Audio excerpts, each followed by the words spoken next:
Hi, everyone. So we're going to get started now, and hopefully people will trickle in as we talk. So just by way of introduction, my name is Norbert Sobczak. I am a recruiting assistant out of the DC office, and I'm really excited to welcome you to our digital transformation practice webinar, which is part of our Road to AT Kearney webinar series. Before we get into the content, I just have a few logistics to share with you. At the end of the webinar, we'll have about 10 minutes for Q&As. You can submit your questions throughout the duration of the webinar through the Q&A chat feature, which you will see on the right side of your screen, and you can send them directly to my colleague, Lauren Santamaro. We're going to take those questions and then direct them to our panelists during the Q&A session. If we don't get around to any of your questions or you have any questions afterward, you can, of course, reach out to us at careers.mba@atkearney.com. I will also be sharing some additional emails and contacts at the end of the presentation. So without further delay, I'm going to hand it over to Joe to kick off the webinar. All right, great. Thank you, Norbert. So good morning, everyone, or good afternoon for those of you on the East Coast. I'm Joe Roth. I'm a manager in our digital transformation practice based out of the Chicago office. I'm joining you today from my client site. So I think just in terms of logistics today, rather than run you through here's what AT Kearney is all about, we have all of that content in the back. I think we're able to share some of our AT Kearney experiences with you all. So I have a couple of my colleagues here with me today. We have Joshua Swartz, who's a principal based out of New York, and then Nuria is also joining. She transferred to the New York office from Spain. So I think we'll focus for a little bit around our experiences, get through that in the next maybe 15 or 20 minutes or so, and then leave Q&A. And looking forward to share our experience. So I'll kick it over to you, Josh. Thank you, Joe. Hello, everybody. Joshua Swartz, principal in our digital transformation office out of New York. As Joe said, something that I get asked a lot is kind of how does AT Kearney differentiate itself among other firms, both as a prospective employer, but also to the market and to our clients. And I have maybe a unique perspective relative to my colleagues because I spent 5 years at a different consulting firm before I came to AT Kearney in 2014, 5 years ago. So number one is what I would kind of what I would recommend as kind of things to remember about us is number one is our culture. We have a very collegial culture. We hunt in packs, if you will. We're pack animals, so we work very closely together and we support each other. And you'll feel that as you get to know us a little bit more and more. The other kind of differentiator is our size. There really aren't any more, quote, mid-tier size consulting firms anymore. There's a lot of firms that have 6, 7, 8, and 30 times the number of people we have. And then there's a bunch of boutique firms that are much smaller. So that means that we get to know everybody very quickly. There's no room for hierarchy or politics. We're a very flat organization. If I send a note to the CEO who knows me, he will respond. It's not like we have to go through layers and layers of bureaucracy. That also means that in many ways, with our 95-year-old brand, 97-year-old brand, we're acting a bit like a 97-year-old startup, meaning we have a lot of flexibility to change and grow and innovate and do things that are fun and different and cool to keep up with what's going on in the market, and it doesn't require us to move mountains to do so. So that's, I think, some of the differentiators that I think about. In terms of what does that mean for digital, it means that we are investing in partnerships where, because of our size and scale, that means we can't bring into a client 300, SAP experts. That's not what we do. But where we need to bring in certain domain expertise or perhaps technical expertise that goes more toward the implementation spectrum or perhaps beyond our core set of strategy capabilities, we have an ecosystem of partners that we will bring in to make sure that we're able to meet our clients' needs. And then I guess the last point is we're only 30, well, Lauren or Norbert can correct me, but I think we're about 3,500 or so consultants globally, thereabouts. And globally, we have a truly global footprint. And I am always collaborating with my German and London colleagues in DT for the work that I do, because the work that the way that they work and the work that they are doing for clients in Europe, particularly, complements nicely the work that we do here. The clients out there tend to be either smaller companies, just US-based companies tend to be larger by footprint, or have different needs based on the region that just wouldn't fit here as well. And it helps us gain a lot of helpful perspective to share knowledge in that way, particularly as the clients I serve might be global in nature, but my North American colleagues may not be as aware of what's going on in Europe from a digital perspective. So there's a lot of collaboration. That, I think, those are maybe my key points and the points I wanted to share, but look forward to any questions the folks have. Thanks, Joe. Unmute. And Joe, Eric, would you? There you go, thanks. Oh, thank you. Hey, so thank you, Josh. So I believe Eric Stettler just joined. He's a partner out of our Dallas office and is the head of our DT practice here in the Americas. So Eric, would you like to share a little bit about your experience at the firm?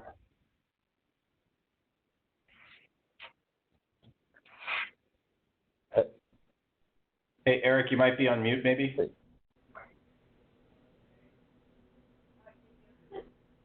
And if not, maybe we just go to Nerea while Eric sorts that out.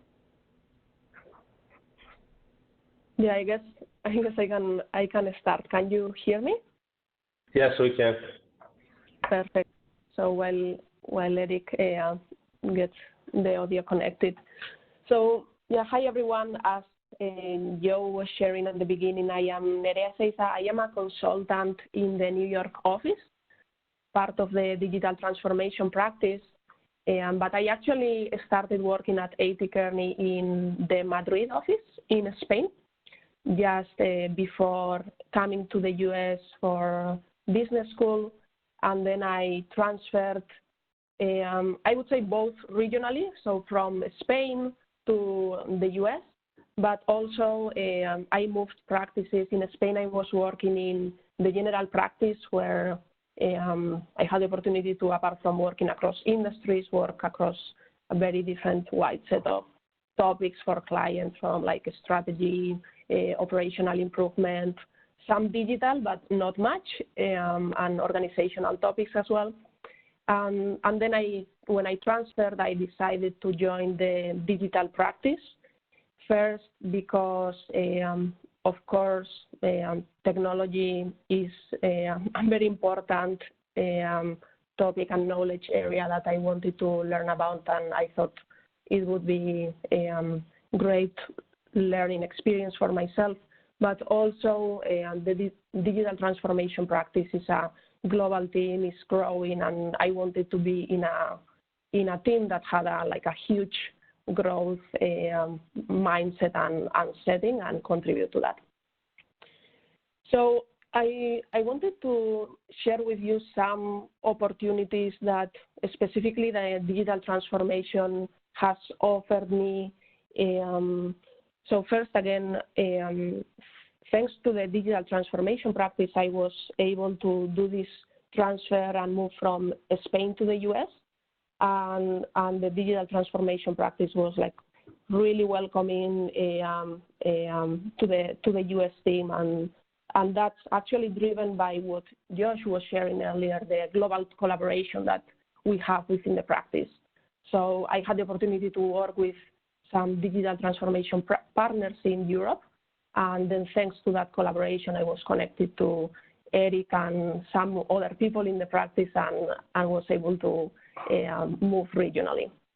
And that was, of course, a huge opportunity for myself. Then focusing more on the type of projects that we do, I can give some personal examples of topics that I had been working on since I am in the digital transformation practice. So very wide variety of topics. So for example, I had the opportunity to work on for a client that had a data breach, and we helped them first understand what was the driver of that data breach, but second also help the client design their better technology risk management practices and organization so that they could prevent these issues in the future as well.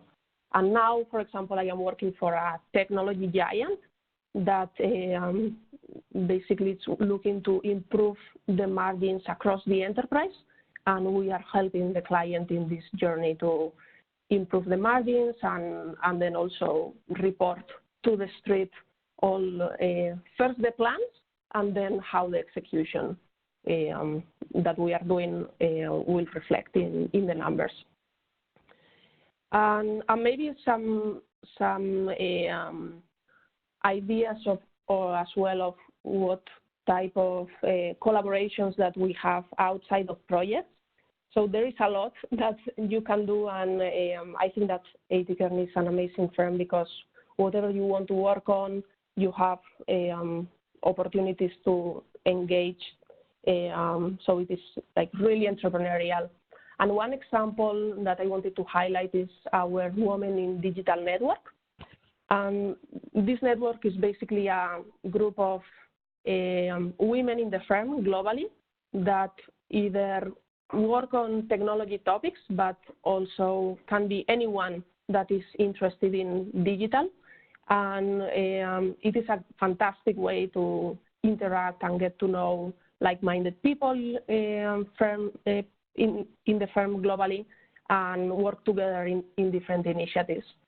So, and actually this network is not only internal, so it also has an external facing side of it, which is for me like really, really exciting because like 2 weeks ago we went to Chicago and we have an external advisory board that is comprised of senior women executives that are like part of our client companies.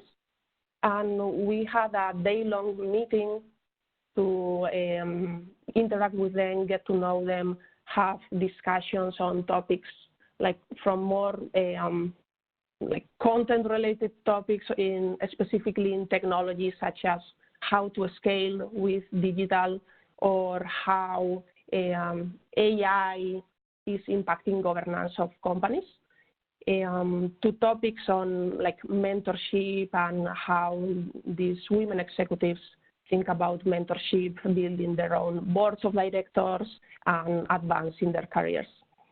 So all in all, I would say like in my personal experience, but as you were hearing also from Josh, and we will hear now more, the practice offers a lot of opportunities within the practice, but also in the firm and even outside of Kearney. All right. Thank you, Nuria. All right, I think I see Eric on the webcam now. Is the audio working? I hope so, Joe. Can you hear me? Wonderful. Yes, all right. Loud and clear. Great. Well, hello, everyone, and thanks for joining. I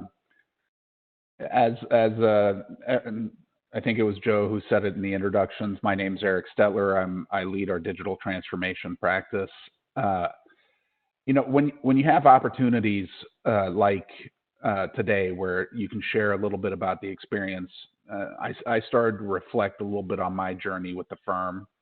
I've been here now a long time, 20 years, and you start asking yourself, you know, why has this been a good fit for me?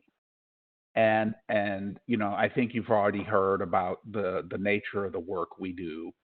I will categorize it as within our client base, right?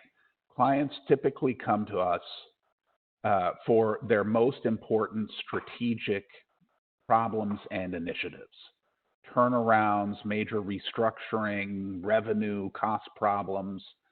And as someone who's been doing this for a while now, I can say that digital and digital technologies and all the applications of what that can mean have become increasingly more important. Now, when I came out of school, right, I was looking for a place that would help accelerate and help me grow professionally.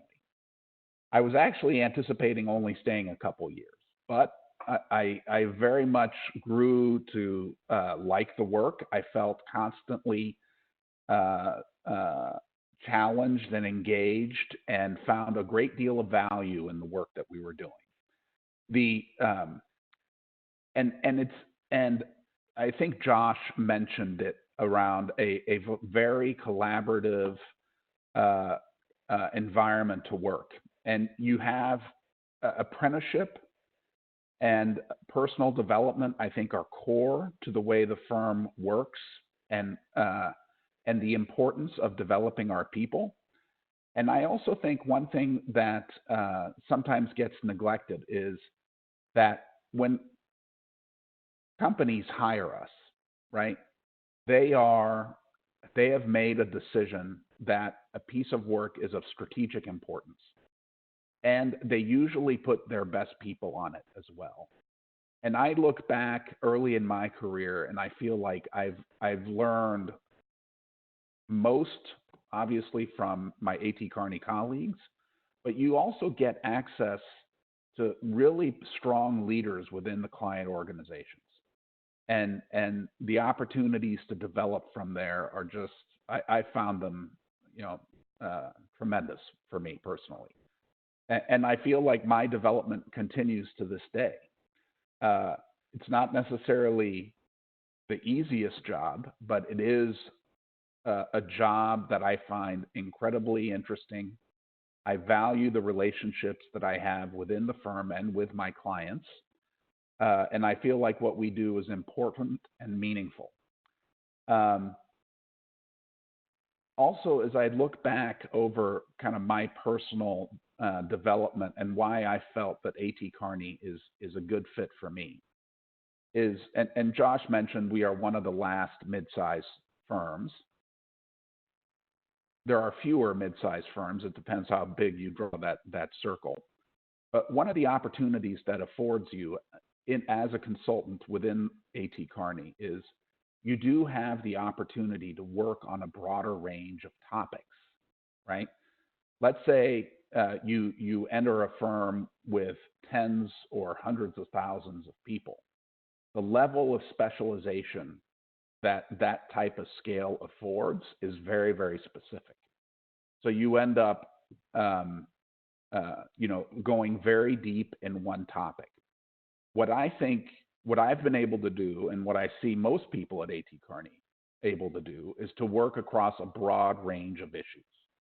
It really teaches you to look at, the forest versus the trees, to understand broader enterprise level implications of decisions in one area versus another. And I think it makes you a more powerful business leader over time. I continue to add areas of competency, trying to get those to areas of expertise over time. Even today, I had the opportunity to work with colleagues and learn new things. And so I like the people I work with. I feel like the type of work that we do is very impactful and meaningful. And I feel like I continue to grow professionally. And so I've been very, very pleased and satisfied with my A.T. Kearney experience, which is probably obvious given how long I've been here. But I'd be happy to talk to you more about that further during the Q&A. Thank you all for joining. Thank you, Eric. All right, so I think I'm going to share the last little story here before we jump into recruiting logistics and Q&A. So I think I'm the most recent returning summer on the call today. So I went to Booth and I summered at the firm in 2016. So before A.T. Kearney, I worked at Boeing in IT, and I came in as a generalist for the summer. So of course I was on a project that was totally unrelated to anything I'd ever done before. But I think just in terms of what got me is that when you come in for the summer program is that whether it's a DT project or not, you're going to be treated as a full-time associate. And my client didn't even know that I was an intern. So I think just in terms of the type of work and the level of impact you're expected to have is like you come in and you're one of the family right away. So I had a really wonderful summer. I was really excited to come back full-time. And when I came back, I immediately jumped into transformation projects, and that's how I chose to align to the practices around. I really have that passion for technology didn't go away because of business school. I really enjoy working with a lot of the people I've done. One of my favorite projects was a project with Eric, actually. We helped do a cloud transformation strategy for a large company that knew they needed to go to cloud. They didn't know how. So this is one of those really big strategic questions that Eric talked about, and so we helped them solve that. So right now, just my current project is a big, full-scale technology operating model transformation for a client where they are a old American company just like Kearney, but they need to become more entrepreneurial and agile and able to move faster as well to continue to. So this is like a really big, impactful area, but also it's really exciting because this is a type of project that hasn't really been exactly done at this scale and speed before. So it's been really great to learn a lot every day. You get to work with some of the best people on the client side and a lot of really wonderful Kearney colleagues as well. I think the last thing I'd like to quickly touch on here is around some of the other resources that we have here at the firm. So I know Nuria talked about Women in Digital. I think we as a DT practice have other really exciting resources around our digital partner ecosystem. And I know Josh can answer a lot more questions around that. But for example, we have a training next week on Microsoft Azure through our partnership with Microsoft. I think another area that's pretty exciting and shows off our entrepreneurial side is our Global Innovator Days program. So last fall, I got to go to Paris for a long weekend to work on my idea with a group of Kearney consultants. So this was a digital transformation themed idea. Imagine Shark Tank. I'm sure many of you have seen the show. So we put together a pitch and got to present to all these senior partner support for our idea. And so two things really struck me out of that experience. One is there's an incredible amount of new and exciting ideas that all of our colleagues are generating. And also how almost every single one of them, whether or not they're part of the digital transformation, is a digital idea. It was really, really exciting to get to work with my peers across the globe. And now we're still working on bringing our idea today. So I think with that, I'll pass it over to Norbert to talk about some recruiting logistics, and then we can open this. Perfect. So I'm going to jump a little bit forward in this. So just to give you an idea of what our recruiting process looks like, after the application stage, we have 2 rounds of interviews. The first round is virtual, so it's done through video, and it consists of 1 behavioral interview and 1 case interview. And then the final rounds, should you pass through to those, consist of 1 behavioral 45-minute interview, 1 case interview, which is 45 minutes, and 1 case presentation, which is 60 minutes of prep and 30 minutes of presentation. We also have an case prep webinar coming up in a few weeks. I'll show you the calendar in a little bit. You're more than welcome to all join as well and learn more about what our cases are like and get some advice and pointers from our experienced consultants. Besides that, we have some key dates in terms of the DT Summer Associate application deadline. The deadline for most of you is December 1st.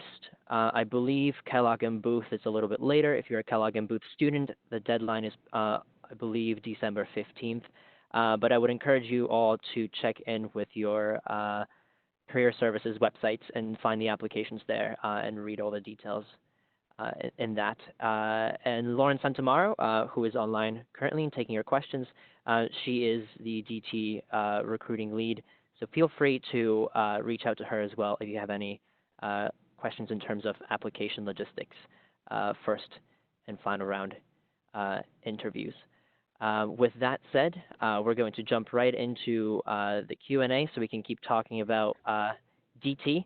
And so the first question I have here from the candidates is for Eric. So Eric, you mentioned a little bit how technology obviously has become more and more significant since you joined AT Kearney in '99. How have you seen the DT practice itself change over time? Well, it has changed a lot, and you know, some of my commentary may really age me, right? But there's been a shift from operational issues. You know, I kind of caught the very tail end of Y2K, if anyone remembers what that is, and then we went to e-business, everything. I would say in the let's call it in the last 10 years, right? Maybe even starting briefly after the financial crisis to recently, right? I would say in those early years when the economy was struggling, there was certainly a focus on kind of operational improvement, streamlining, complexity reduction, to the extent that, but then organizations started to invest, right? And those investments became more around a greater focus on developing enabling digital capabilities, supporting the core business, and then digital capabilities where they were testing new businesses or creating new capabilities out in the market, either with products, new channels, new methods to accessing the customers. And our ability, so we have a unique role in the market in those types of capabilities, in that we are by definition not a system integration firm. So we certainly are focused more on the business issues, and we understand, and we don't look at problems from a technology platform perspective. A lot of advice our clients get resides specifically around platforms. And so if you look at a business issue and with technology as an enabler to solve those business issues, either top line or bottom line issues, and you start realizing, hey, what are the entire end-to-end business model changes that I need to do to realize the benefits that I'm targeting, it becomes quite complex and quite multifunctional, right?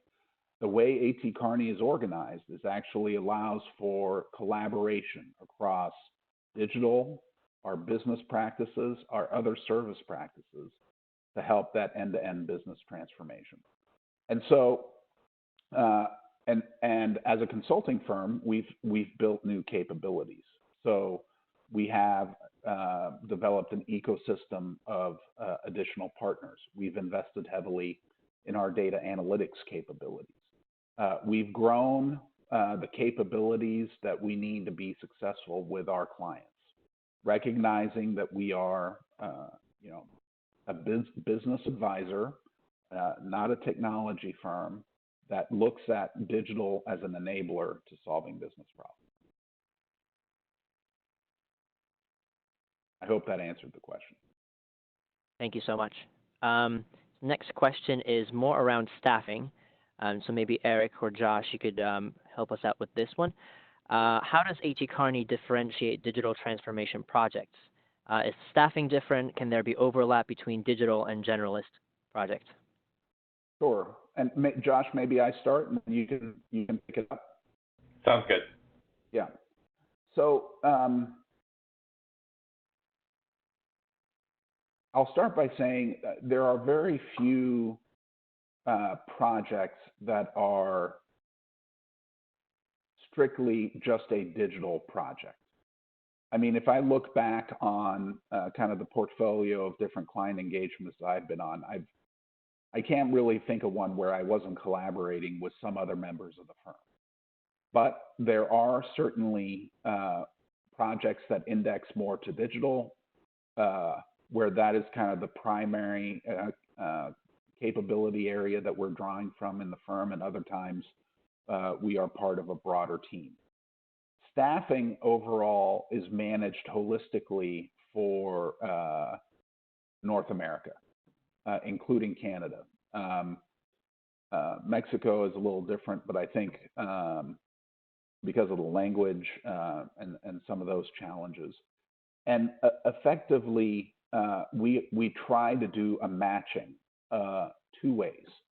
One, our primary one is what are the needs of the particular client engagement and client problem that we're solving, as well as what are some of the needs and capabilities of and development goals of the consulting or of the consultants getting staffed, right? And performance management is and getting people the right opportunities is something that we do spend a lot of time on, right? So at various points in a career, an individual may need to demonstrate an ability to lead other people, or an ability to maybe work on, structuring highly unstructured problems, or needing to get more senior executive exposure and an ability to have an opportunity to have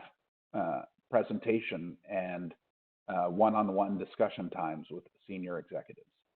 And so we try to do the best we can in trying to match skills and capabilities with development needs. Generally, there are conversations that happen before staffing. How about this? Officially, conversations must happen before a consultant gets confirmed on a project. Sometimes, one slips by, but that is the general practice. You have a mentor who helps you navigate those decisions, and you have the ability as any consultant in the firm to discuss staffing opportunities with your mentor, so that we're addressing both client needs and your own professional development opportunities. Josh, anything to add to that? I can't imagine I do. I think that was a very thorough and accurate answer. Thanks for that, Eric. Next question, very fun one. I particularly enjoy this one. For Joe or Nuria, favorite firm event? It doesn't have to be DT related.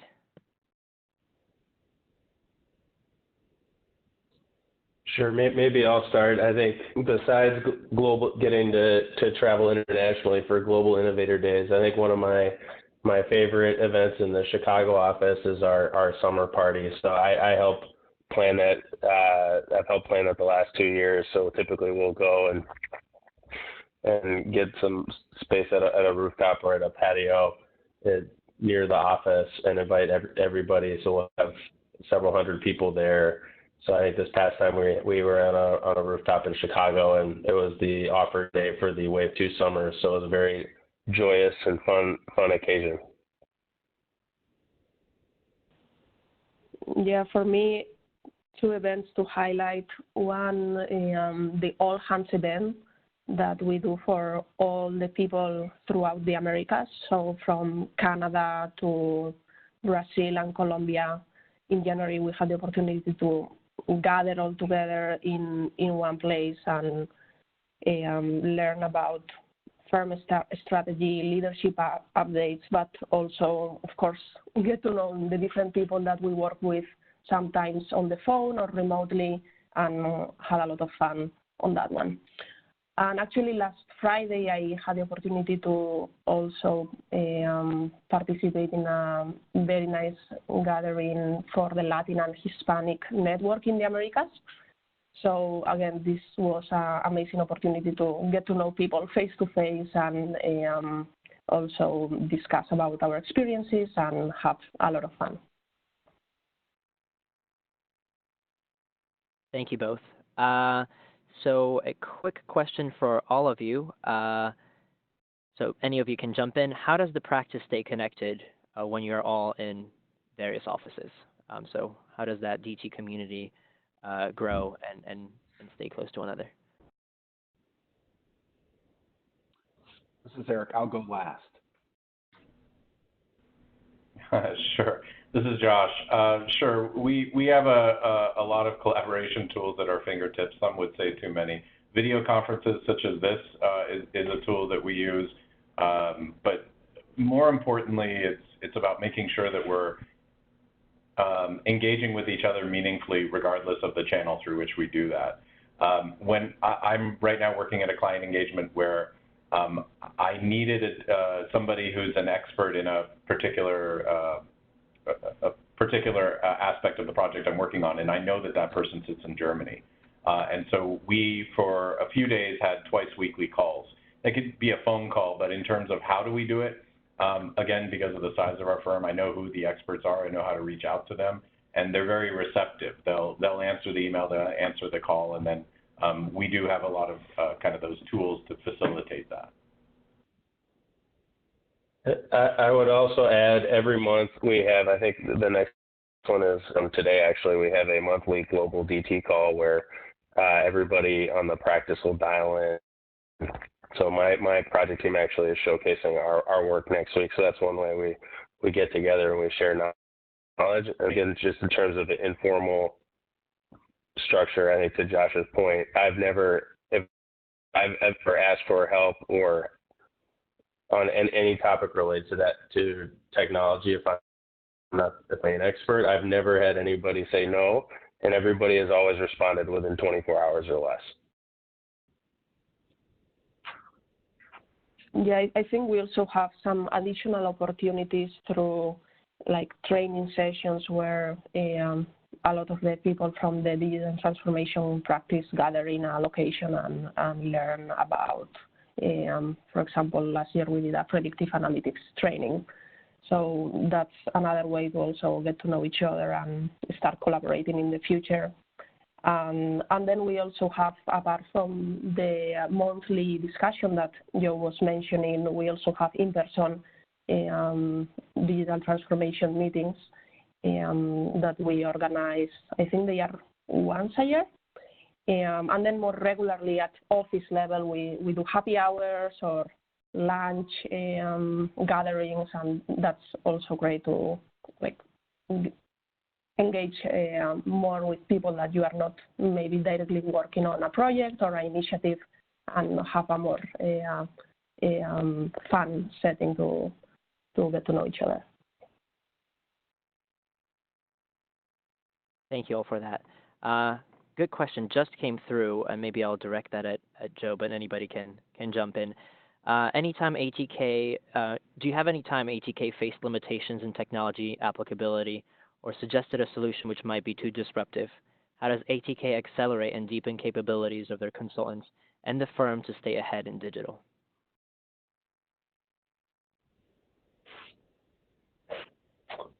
So I think there's that probably also has a great perspective here on the second part of that question around our digital partner ecosystem. Part is one of the core principles of the firm here is around essential rightness. So when we talk about facing limitations in technology ability or suggesting a solution which might be too disruptive, I think this is a part where when we need to have these really strategic and detailed conversations with our client around what is the best solution for their given situation. So it may be a very disruptive solution, but what is the best fit option for them, and how can we as their trusted advisor help make it the least disruptive option?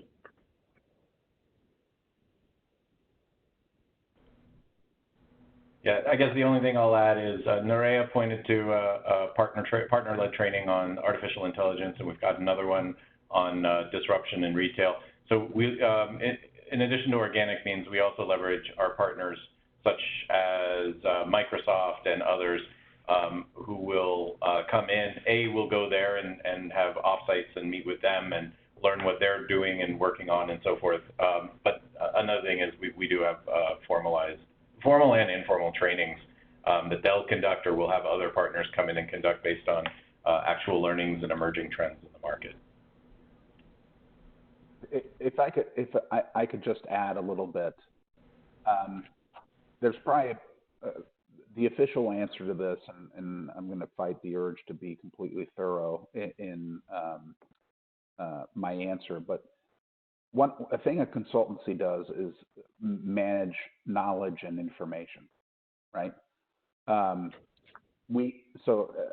There are formal and informal structures to help make that happen. A.T. Kearney has an information resource center, which is a knowledge management capability dedicated to staying current and abreast of all market developments. We also have an external network of subject matter experts that we can draw on. And then we have formal mechanisms. We have this concept called color teams, blue teams, where we bring together subject matter experts from around the firm to address specific client problems. And then there's the trainings.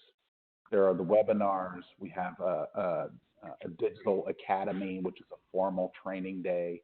Whenever we get together as a practice, for example, we had a meeting in San Antonio recently where every member of the practice came together. We'll have some knowledge sharing dimensions to that as well. And so, and then, just you learn a lot on actively doing client engagements. So, sometimes you need to find the right person, but I've never been in a situation where I haven't been able to get to an answer that I need at A.T. Kearney. It's part of how we need to be successful. Brilliant. Thank you all for tackling all the questions. Since we're almost at 12:45, we're going to wrap up the Q&A, but thank you so much for joining us. Before we part, there's one more thing I want to share with those attending. As I mentioned earlier on, we have a fabulous Road to A.T. Kearney webinar series going on right now for our MBA candidates.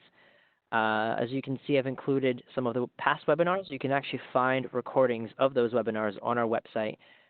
So feel free to check out our career website. You can watch the Summer Associate Panel and Diversity and Inclusion webinar on there as well. We have a number of other webinars coming up. And of course, that case workshop on the 15th I mentioned before too.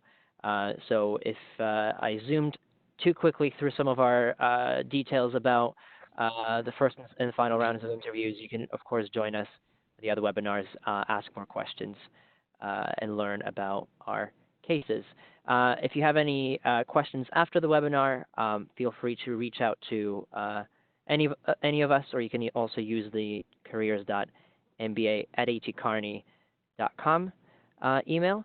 And I also included here emails for some of our panelists. So if you want to reach out and have any questions, feel free to direct them to our panelists.